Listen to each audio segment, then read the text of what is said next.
Good morning and welcome to new edition of Frontiers of Knowledge, a segment of Dr. Lamba's Awakening Call.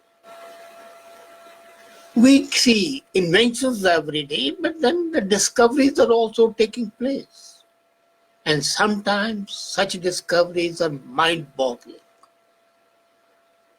Would you believe that whatever we have learned in our schools about the continent has undergone a change? The researchers have discovered a new continent, and continent is hidden on the earth. But it's not Atlantis, not the lost city. The scientists found this new continent while reconstructing the evolution of Mediterranean regions, complex geology, which rises with mountain ranges and dips with the seas, and it spreads from Spain to Iran. The new continent is called Greater Adria. That's the name of the new continent. And this is a part of the landmass which broke from North America 140 million years back. 140 million. It broke and then it sank and got buried under the southern Europe. So we might have visited it, the land above the continent, without knowing. A very interesting part of this discovery is that the mountain ranges can show the evolution of the continent. Most mountain ranges that we have seen originated from a single continent that separated North America more than 200 million back. And the only remaining part of this continent is a small strip which runs from Turin via Adriatic Sea to the boot of Sicily. This area was called Adrios by the geologists, and that's why this previously undiscovered island is called Greater Adria. And an interesting part is that the whole concept of the plate tectonics has undergone a change with this discovery. The theory behind how the continents and the oceans form and other parts of the earth suggest that the plates do not deform when they move alongside each other in areas with large fault lines. The only exception is Mediterranean. Here, everything is curved, broken, stacked. And compared to this, the Himalayas are rather a very simple system. You can follow the fault lines there for a distance of more than 2,000 kilometers. Nevertheless, for an average school-going child, he'll have to learn that there are not 7 continents, but there are now 8 continents. Well, knowledge has no limits, and the frontiers of knowledge are always expanding. Such discoveries and inventions are great. But while the discoveries are facts not known to us come to our knowledge, the inventions have their own role to play. They show the ingenuity of man.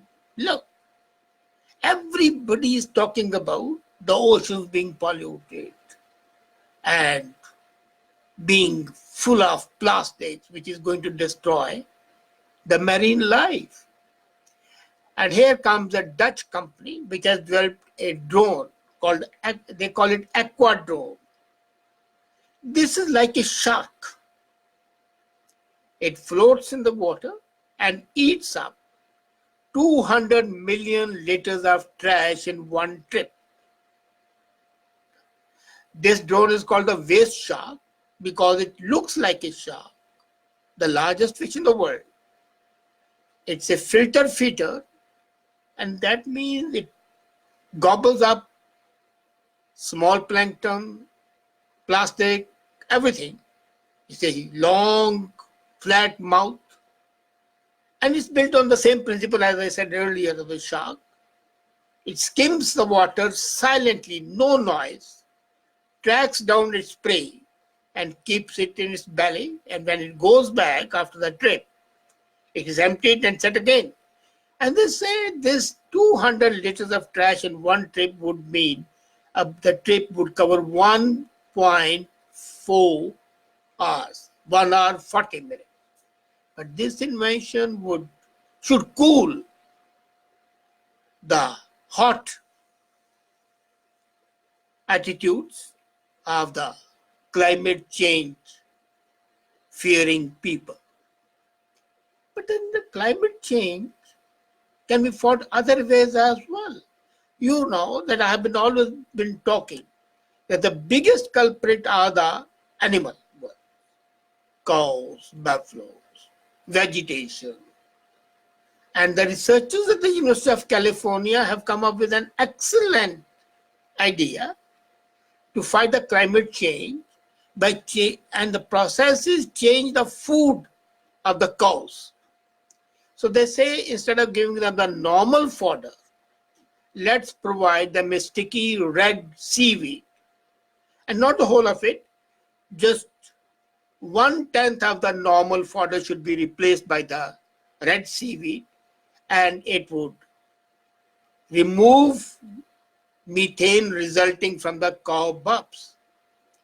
The seaweed being used is called Aspergillus taxiformis, and is a compound called bromoform which keeps the cows from producing methane-related enzyme because they burp to digest their food. So the new compound would digest the food for them and they won't have to burp and the methane would not be there. And then this invention is a real game changer because the ruminating animals like cows and sheep are responsible for 33% of the carbon emissions. 33%. While all the automobiles are responsible for 25%. So that's why this should be an eye-opener for the fear-creating climate change protagonists. But human life itself is a problem. Aging brings along several problems, Parkinson's, dementia, Alzheimer's, and so on. So the University of Iowa and Beijing Institute of Brain Disorders have combined to create a bulwark against Parkinson's. They say you may not be able to stop it, but you can slow it down. So they have discovered a medicine which is already being used, but that's used to treat enlarged prostates. And they say taking that medication can slow down the progress of Parkinson's disease. Terazosin is the name of the medicine. It relaxes the muscles of prostate and bladder to treat enlarged prostate. And they say that it can slow down the brain cell death, which causes Parkinson's and increases the speed with which the Parkinson's spreads. This treatment by terazosin has been very successful and it has been significantly reducing the spread or the progress of the disease. The present medications being used for Parkinson's only alleviate symptoms. They don't give relief and they don't slow down the progress. But this medicine is slowing down the progress significantly according to the researchers. It can slow down the progress, and what would speed be in 1 year can be spread over 6 to 7 years. Wow, that is something which I would definitely commend these researchers. But do you know, All of us normally keep water by the bedside. We put water in the overnight. Other jug is there, and we never bother that we have any problem drinking water which is in the glass for a couple of hours. As a matter of fact, they say that the scientists have now come up and they say that should not be done.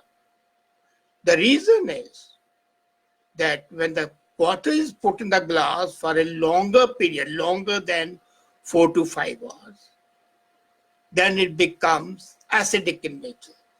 Plain water does not contain sugar and proteins. And that means it can easily be contaminated by microbes. So the Discovery News has reported that the water which is exposed to the air for a period of more than a couple of hours absorbs small amount of carbon dioxide, and a portion of that is converted into carbonic acid. So the whole chemical composition change. H2O, the water, has then CO2 as well. So this carbonic acid releases 1 or 2 protons and converts to a bicarbonate. And that lowers the pH level of the water. And if it's for a long time, the taste can change as well. But if it's for a few hours, then the taste may not change, but the chemical composition changes. And moreover, it can also be exposed to bacteria. So they say that the water which has stayed in the glass for some time must not be used. It's not advisable. So next time you feel thirsty, don't rush to the jug and pour water from the jug into glass and drink it. Go to the tap, open the tap and have it. Or if it's refrigerated water, that's okay, because refrigerated water is not exposed the way water outside is. And that again is something which is excellent. And one thing more, which you'll be amazed to know, that we are always impacted by our jobs. And the jobs, they say, has people don't have to be afraid of. There's a net positive outlook for jobs. With the coming in of robotics and artificial intelligence, jobs are going to increase. And the latest information from the World Economic Forum is that by 2022, the job growth would be 27%. However, the areas would be different. And these areas, these sectors are something which you have got to understand. If you go in for those sectors, the job opportunities are going to be extremely well. And nothing more better can be found. This shows another thing, that we are unnecessarily suffering from phobias. We always think that with the coming in of new technology, we are going to lose jobs. This was the fear when the computers came in. The result was otherwise. So the same thing is going to happen. And now, before I end today, they have developed a bot, University of Berkeley. This robot is extremely long living and has great stamina. And do you know what's based on? It's based on a cockroach. The size of this robot is just a postage stamp. It's made of a material called polyvinylide fluoride, and it can expand and contract when the electric current is applied to it. And this postage stamp robot can lift 132 pounds of weight. So for heavy lifting, they say expand it, and it can lift weights which are unimaginable. The speed, it can travel at the speed of 20 body lengths, human body 5 feet 10 inches they have taken per second. And they said this would be extremely useful times in search and rescue operations in the time of floods, earthquakes, bombing, and so on and so forth. So this postage stamp robot is something unimaginable, but it's there. So friends, we see how the human ingenuity is not only discovering the new facets of nature and evolution, but also giving us hope for a better future. So we meet next week for this at the same time in our next episode of Frontiers of Knowledge. Thank you.